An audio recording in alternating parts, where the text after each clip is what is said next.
μια απρόσμενη κίνηση από την ηγεσία του Ρωσικού Υπουργείου Άμυνας και πιο συγκεκριμένα του Υπουργού Αντρέι Μπελοούσοφ είχαμε σήμερα, καθώς όπως ανακοινώθηκε πριν από λίγη ώρα, πραγματοποίησε ένα έκτακτο ταξίδι στο πολεμικό μέτωπο της Ουκρανίας, όπου και ενημερώθηκε από κοντά από τους εκεί ανώτερους αξιωματικούς για την τρέχουσα κατάσταση, δημιουργώντας μάλιστα έντονη φημολογία για το αν υπάρχει κάποιος ιδιαίτερος λόγος για αυτή την επίσκεψή του, αφού αυτή ήταν στο δικητήριο της ομάδας δυνάμεων Δνίπρο, που είναι υπεύθυνη για την περιοχή της Χερσόνας, δηλαδή την περιοχή που δεν έχουμε κάποια προώθηση των ρωσικών δυνάμεων, αλλά είναι ο σημαντικότερος τομέας αν ο ρωσικός στρατός θέλει να προχωρήσει προς την Οδυσσό.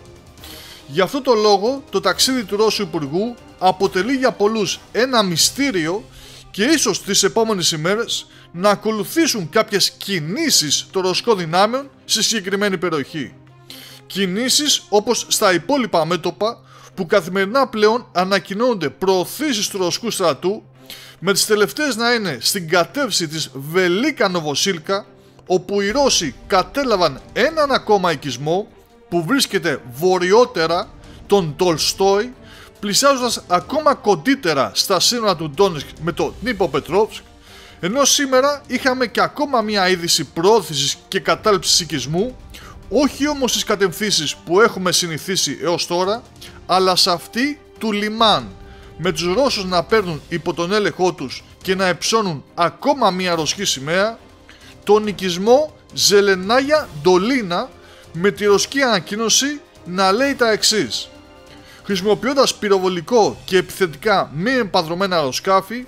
οι μαχητές κατέστρεψαν στρατιωτικό εξοπλισμό και σημεία βολής των Ουκρανών και ακολούθως οι ομάδες εφόδου εισήλθαν στις εχθρικές θέσεις, εκαθάρισαν σπίτια, υπόγεια και κατασκευές από τα απομεινάρια των μονάδων φρουράς των Ουκρανικών ενόπλων δυνάμεων.